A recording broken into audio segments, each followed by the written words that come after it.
สบายดีพี่น้องการทักทายสบายดีสวัสดีสุขทุกคนเด้อพี่น้องสบายดีตอนแรกๆเนาะตอนนี้กำลังสีไปหับเอาเนาะพี่น้องมาจากไทยก็คือมาอย่างเนาะพี่น้องเพราะว่าซาบอบีนั่นสิเดินทางพาลูกเดินทางเมื่อไทยเนาะพี่น้องแล้วก็พาไปหักตาเนาะพี่น้องเพราะว่าลูกว่าบีเจ็บตากับอยู่บ้านเฮาการยอมรับว่าทางการแพทย์บ่อยากทันสมัยคือฝั่งไทยเนาะพอบีก็เลยเสียผ้าอันนั้นลูกไปหักตาอยู่พุ่นอยู่ไทยพุ่นแหละตอนนี้กำลังสิไปหากำลังมาพากันมา3 คนเนาะกับลุงไทยแล้วก็อาก้อยแล้วก็พี่ตาลเนาะพากันเดินทางมาพี่น้องมาหอดกับตอนซีค่ำๆมืออื่นกับพากันเดินทางกลับแล้วพี่น้องส่วนตอนเสาร์เนาะ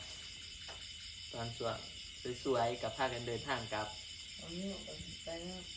นี่ก็ไปเนาะแต่ว่าบอกว่าสิไปได้บ่นี่ก็ว่าสิเดี๋ยวไปน้ำแต่ว่าหาบัตรพี่น้องบัตรหายก็เลยโบแน่ใจว่าสิเดี๋ยวไปน้ำกันหรือบ่เนาะ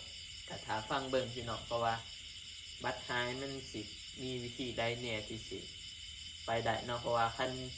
ต้องเฮ็ดบัตรใหม่มันก็ใช้เวลาเป็นอาทิตย์ผู้พี่น้องมันก็เลยบ่ทันกับ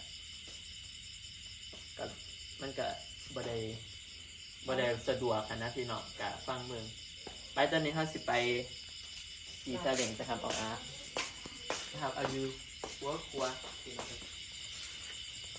เนื้อจะออกไปนอกวะคิดว่าจะออกไปนอก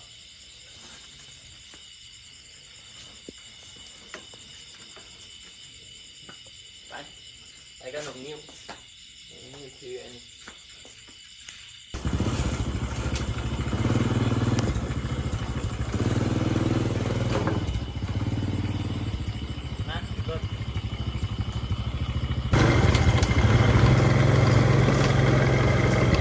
มากับน้องนิว2 คนพี่น้อง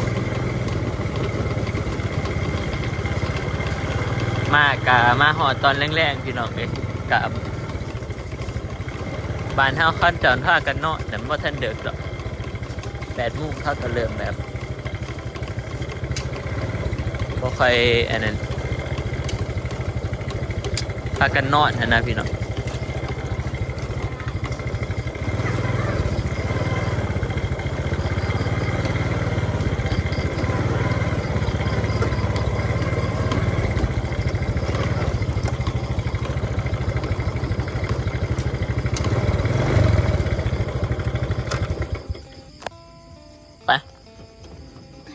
ขามไปผักนะไปนี่ปะโอเป็นยังหรอถอดเอาอันนั้นเบิ้งฮะถอดเอากระแจรถเนี่ย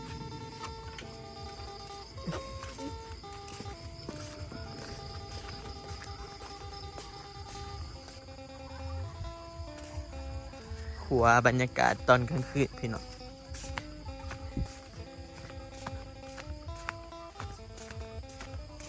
เดี๋ยวเรามาถ่ายอยู่รุ่มซะหรือว่าให้สิ่งอย่างไปผ่านคือผ่านหัวนี่ก็ใกล้สีได้มากเลยได้พี่น้องเพราะว่าน้ำมันเริ่มขึ้นเลยเด้แต่ว่าปีนี้รู้สึกว่าโอ้พี่น้องเป็นตะยานแห้งเป็นตะยานแห้งกว่าทุกปีเนาะมันแบบเบิ่งติฮะพี่น้องมันเอียงแล้วมันลุกลงมันบ่แน่นบอกง่ายๆเพิ่นเจ้าของเพิ่นก็บ่ค่อยได้มาซ่อมมันนะมีแต่แบบคันบ่นักผู้คันบ่แบบฮักเอียงผู้เพิ่นก็จังมาซ่อมพี่น้องมันก็เลยเป็นตะยานแห้งปีนี้เดี๋ยวเพิ่นก็คือสิได้อันนั้นแล้วนี่จักหน่อยเพิ่นก็สิมากเอาแล้วพี่น้องฝนกำลังตกเนาะน้ำกำลังขึ้นเบิ่งที่นี้พี่น้องเบิ่งเพิ่นซ่อมก็ซ่อมไปตามอันนี้เนาะพี่น้องมันยังเป็นป่องอยู่ซ่อมไปตามแบบตามความแบบสิว่าจะได้บ่ค่อยอันนั้นบ่ค่อยใส่ใจปานใดพี่น้องรู้สึกว่าเพิ่นบ่ค่อยได้มาดูแลดีปานใดซ่อมไปตามแบบแก้คัดไปนะเบิ่งสิ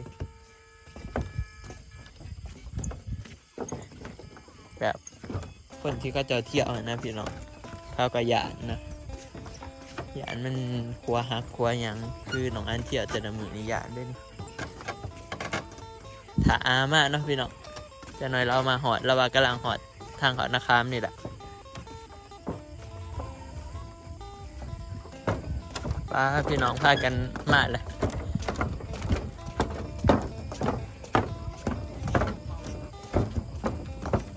จะหาเสียยางไปอีกหิวคล้องซอย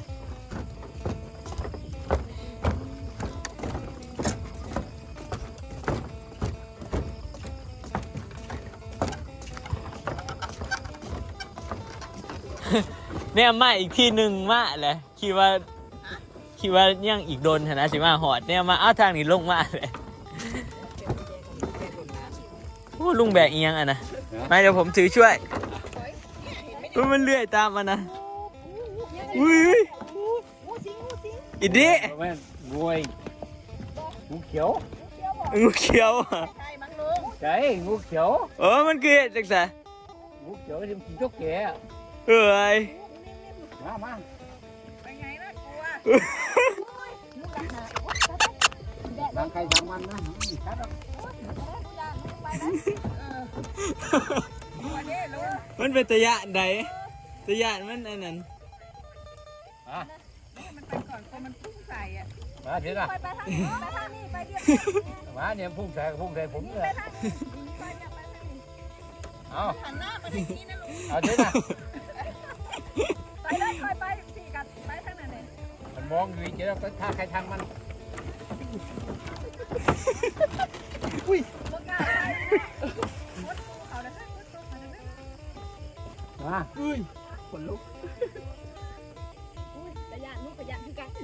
มันคือ บ่ทำไมดอกบ่ไอ้งูเขียว งูเขียวแต่มันเป็นกลางคืนเดี๋ยวมันเลยแบบ ใหญ่แท้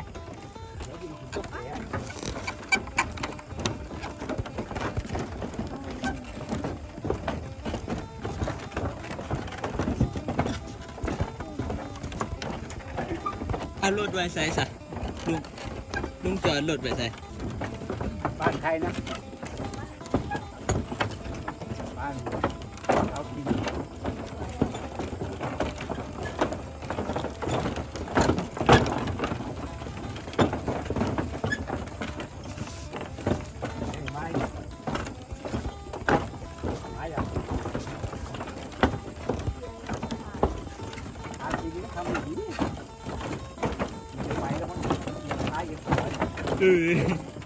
เรามาดูควร ให้มาคนเดียวไม่กล้าดูนะ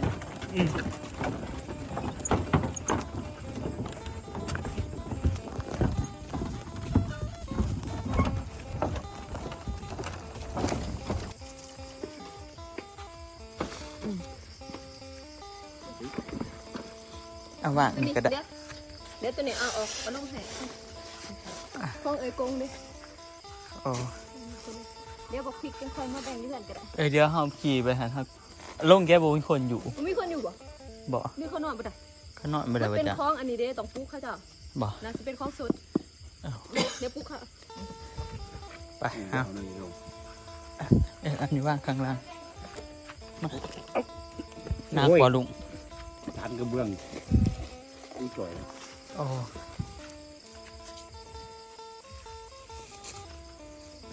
ไปกลับบ้านเรา ไอ้นี่คือ พี่น้องตอนนี้ก็มาหอดได้พากันกินข้าวเนาะ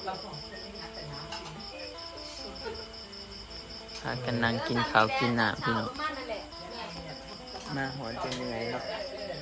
ไปเดี๋ยววันนี้ก็ท้าอันอื่นเนาะจะพากันเดินทางกลับพี่น้องถ้าพอกันมืออื่นซะสบายดีพี่น้องทักทายสบายดีFCทุกคนเนาะสบายดีตอนเช้าๆอีกเชือนหนึ่งพี่น้องตอนนี้กาอันรอบบีกาสีเดินทางไปเมืองไทยคือกันเนาะรอบบีสีพาลูกไปรักษาเนาะ อยู่ไทยเพราะว่าลูกบอบบี้เจ็บตาตั้งแต่คลอดคุณน้องพี่น้องแล้วก็มี FC คอมเมนต์หลายเนาะฟังไทยว่าแต่ก็ดีขึ้นแน่แหละแต่ว่าหากบ่ทันเศร้าเนาะบอบบี้เลยสิพาไปฟังไทยพี่น้องอันพี่ตาลกับพวกลุงไทยก็กำลังหอดขึ้นนี่ก็สิได้เดินทางกลับเหมือนนี้เลยนะพี่น้องหอดขึ้นนี่กลับตอนเสาร์แล้วก็หอดกรุงเทพอีกแรงๆนะ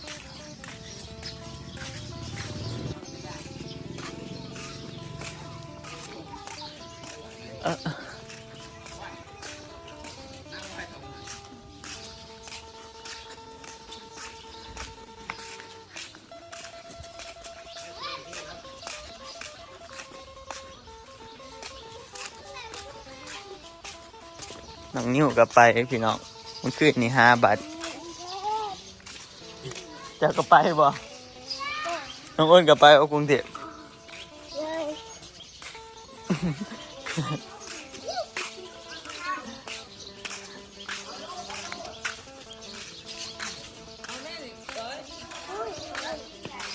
อีหยัง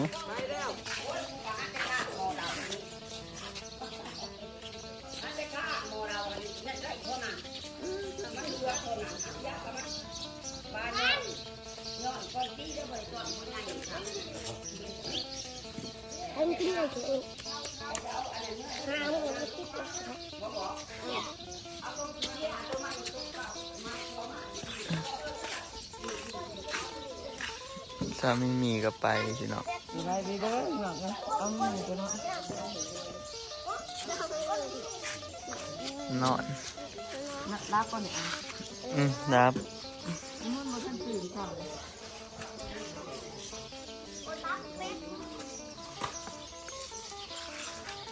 โอ้ดีเป็นเที่ยวเขาบอก อ้นก็จะไปบ่ บ่ไปเนี่ยบางคนก็บ่ไปเลยนะใส่หัวไปบ่เอ้า ไหนปะ ไป โอ้ไปเที่ยวไป ไปก็ไป สวัสดีครับ ไป เมื่อปรับ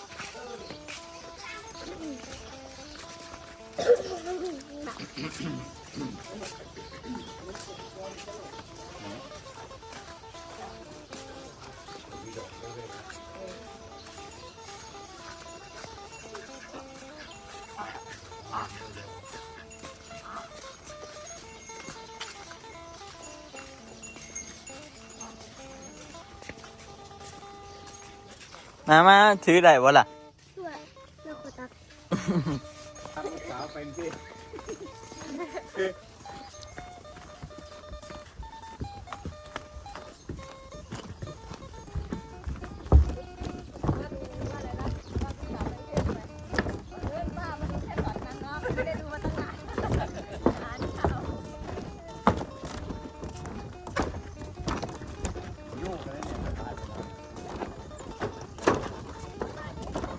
ลมได้ท่านิว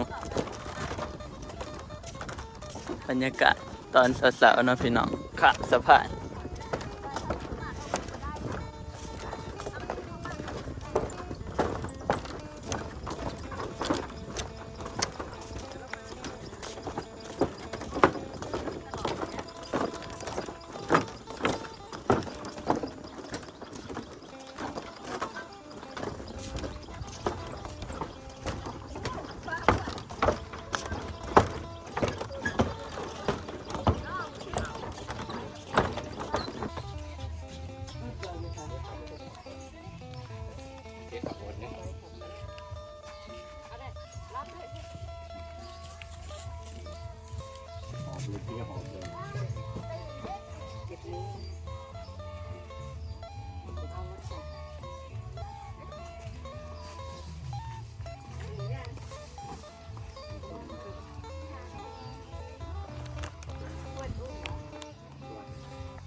จะหน่อยลุงเอารถมาพี่น้อง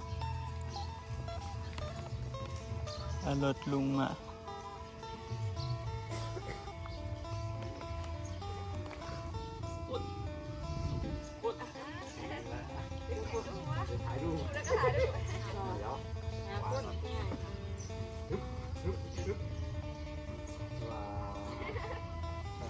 ถ่ายด้วยดิ1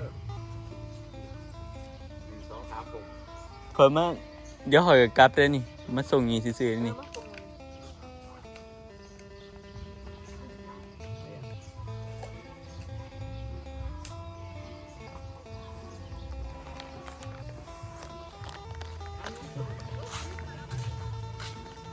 ถ่ายตรงนี้ใส่ลงน้ำเลย เอาหมอมาสักมันสดน้ อุ่นเพื่อเอาอุ่น อ่ะน้องโอ๊ต ทอดรสใส่ โอ้ยถือนุ่มก็บ่ได้โอ้จอดรถไปนั่นวะ เอาขาสักเดียวนะ โอ้ยจอดคืนเดียว กับหายยายเรียกยาย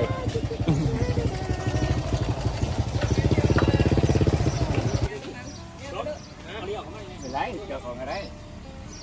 อ้าวบ่มีสิไปใส่ ำไปงานผู้บ้าน โอ้ เปิดตูด เปิดตู้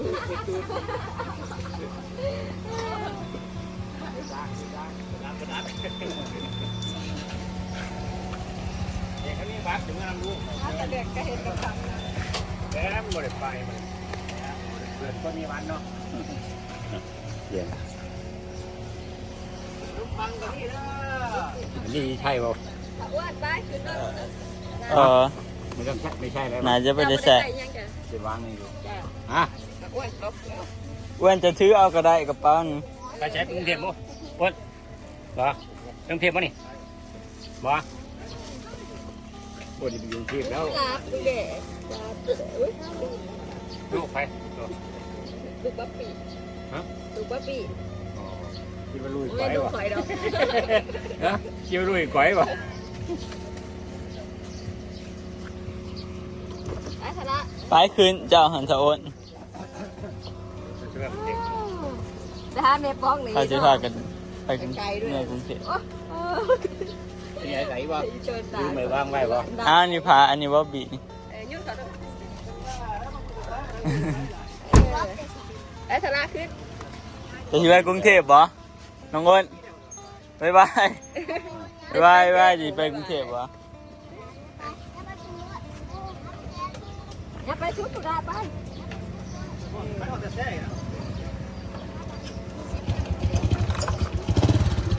ไปพี่น้องหาก็มาส่งหอดนี่เนาะมาส่งอาก้อยมาส่งไทยมาส่งบอบบี้ก็สิเดินทางไปไทย น้ำขึ้นได้แต่ว่าตอนไปเอ้ย เอาก็สิกลับ ได้ค่ะกลัวหรือว่าเด็กไปนะบอกไปว่าจ้างเนาะโทษไป ไปเมื่อก่อนวันนี้ อ๋อ ครับผมเดินทางปลอดภัยเด้อ โอเคบ๊ายบาย บายบายโอ้ยบาย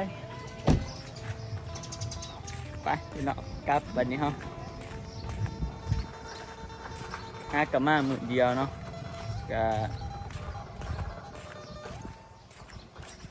ก็พากันเดินทางกลับวันถึงมื้อสามพี่น้องขึ้นเดียวมานอนตื่นเช้ามากกับพากันเดินทางกลับเนาะกับบอบบี้กับเดินทางพาลูกไปโรงพยาบาลอยู่ฝั่งไทยเนาะพี่น้องเพราะว่าอยู่ทางฝั่งไทยกะคือสีดีกว่าบ้านเฮาว่าสันสันการแพทย์เนาะพาไปห้องหมอบ้านเฮากะหมอก็คือจังว่าบ่ได้เฮ็ดอีหยังเนาะ